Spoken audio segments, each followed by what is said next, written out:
रात का समय था। आसमान पर काले बादल छाए हुए थे। चारों ओर बिजली की चमक और गरजते बादलों की आवाज गूंज रही थी। मथुरा की गलियों में सन्नाटा पसरा था, लेकिन कंस के कारागार में भय और आतंक का माहौल था। इसी भयावह रात ने वह क्षण देखा जिसने युगों युगों तक धर्म की रक्षा का संदेश दिया।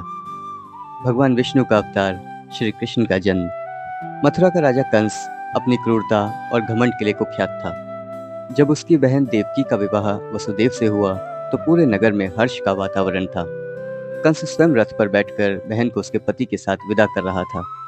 अचानक आकाशवाणी हुई, हे कंस, जिस देवकी को तू प्रेम पूर्वक विदा कर रहा है, उसी के गर्भ से जन्म लेने वाला 8वां पुत्र तेरा संहार करेगा। आकाशवाणी सुनते ही कंस का चेहरा क्रोध से तमतमा उठा।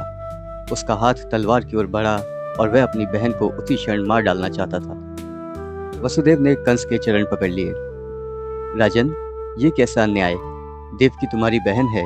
यदि तुम्हें डर है उसके पुत्र से, तो मैं वचन देता हूँ कि जो भी संतान होगी उसे तुम्हारे हवाले कर दूंगा।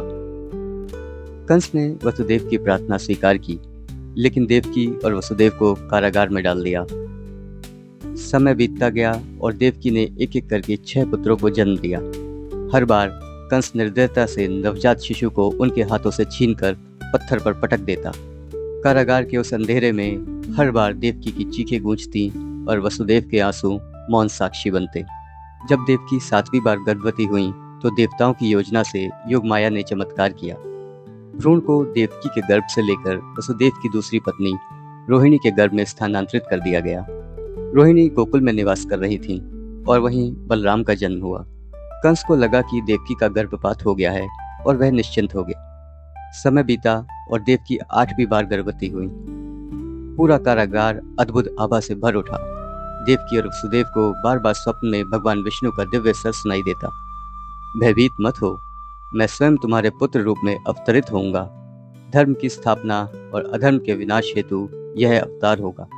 कंस भी विचलित था। उसे हर पल आभास होता कि उसका विनाश निकट है। कारागार के बाहर उसने सुरक्षा के चक्र बढ़ा दिए। चारों ओर सैनिकों का पहरा, लोहे के मजबूत द्वार और पहरेदारों की आंखों में डर की झलक। श्रावण मास की अंधेरी अष्टमी की रात थी। गगन में मेघों की गड़गड़ाहट थी, लेकिन कारागार के भीतर एक दिव्य प्रकाश फैल गया। उसी क्षण देवकी ने एक सुंदर 4 भुजाधारी बालक को जन्म दिया, जिसके हाथों में शंख, चक्र, गदा और पद्म थे और शरीर पर दिव्य आभा थी। देवकी और वसुदेव विस्मित होकर भगवान की स्तुति करने लगे। भगवान विष्णु ने कहा, अब मैं यह दिव्य रूप त्याग कर एक साधारण शिशु का रूप धारण करूंगा। वसुदेव, तुम मुझे गोकुल ले जाओ। वहां नंद और यशोदा के घर जन्मी कन्या को यहाँ ले आओ। कोई तुम्हें रोक नहीं पाएगा। जैसे ही भगवान ने बालक का रूप लिया, कारागार के लोहे के बंधन अपने आप खुल गए। पहरेदार गहरी नींद में सो गए और यमुना का जल मार्ग स्वयं वसुदेव के लिए रास्ता बना।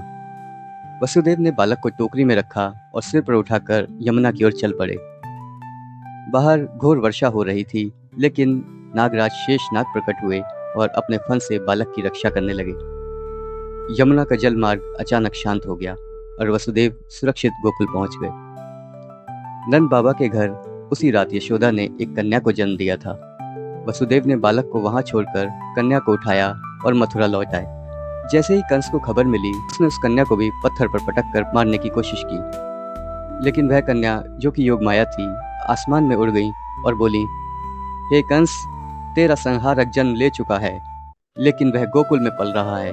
अब तेरा अंत निश्चित है। गोकुल में नंद और यशोदा के आंगन में बालकृष्ण की किलकारियों से घर गूंज उठा। बालकृष्ण ने बचपन से ही अपनी दिव्य लीलाओं से सभी का मन मोह लिया। कभी मक्खन चुराना, कभी ग्वाल बालों के साथ खेलना और कभी पूतना, तृणावर्त, बकासुर जैसे राक्षसों का संहार करना। हर लीला में उनका अद्भुत तेज झलकता। एक दिन गोकुल में भय फैल गया जब पूतना नामक राक्षसी आई। वह सुंदर स्त्री का रूप धर कर आई और बालकृष्ण को विषपान कराने लगी। कृष्ण ने उसके ही प्राण ले लिए। फिर तृणावत, जो कि एक भंवर रूपी राक्षस था, उसको भी उन्होंने अपने छोटे छोटे हाथों से पराजित कर दिया। समय बीता और कृष्ण बड़े हुए। उन्होंने कालिया नाग को वश में कर यमुना को प्रदूषण से मुक्त कराया। गोवर्धन पर्वत उठाकर इंद्र के प्रकोप से वृंदावन वासियों की रक्षा की। हर लीला जन्माष्टमी की उस रात की स्मृति को और पवित्र बनाती रही। जन्माष्टमी केवल कृष्ण के जन्म की गाथा नहीं, बल्कि यह संदेश देती है कि जब भी अधर्म बढ़ता है तब धर्म की रक्षा के लिए दिव्य शक्ति अवतरित होती है। यह त्योहार भक्ति, प्रेम, साहस और धर्म की स्थापना का प्रतीक है। भक्त इस दिन व्रत रखते हैं, झांकियां सजाते हैं और मध्य रात्रि में नंदगढ़ की घंटियों और शंखनाद के बीच बालकृष्ण का जन्मोत्सव बनाते हैं। जय श्री कृष्ण।